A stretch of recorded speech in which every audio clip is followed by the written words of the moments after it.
قافلہ رہ گیا ایک دشتے بلا میں پیاسا، جن کی میراث تھی کوثر انہیں پانی نہ ملا۔ جو ہم نے کربلا کی روایت پڑھی ہے، پانی 4 محرم کو آل اطہار پر مسلمانوں نے بند کر دیا تھا، اور 7 محرم سے پانی جو خیموں میں تھا ختم ہو گیا تھا۔ 4 محرم تک جو پانی خیموں میں جمع تھا وہ 7 محرم تک چلا، مگر 7 محرم سے پانی خیموں کا بھی ختم ہو گیا، یعنی کہ 4 سے 7 تک جو آل اطہار نے پانی پیا وہ جی بھر کے نہیں پیا، اور 7 سے 10 محرم تک پانی کسی کو ملا ہی نہیں۔ روز عاشور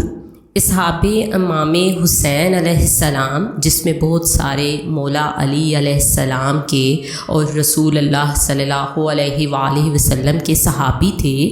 زبانوں سے باتیں کرنا بند کر دی تھیں، اشاروں سے باتیں کیا کرتے تھے، کیونکہ بولتے تھے تو چہرے سے خون نکلتا تھا۔ سوچیں کربلا میں جو چھوٹے بچے تھے ان کا کیا حال ہوتا ہوگا۔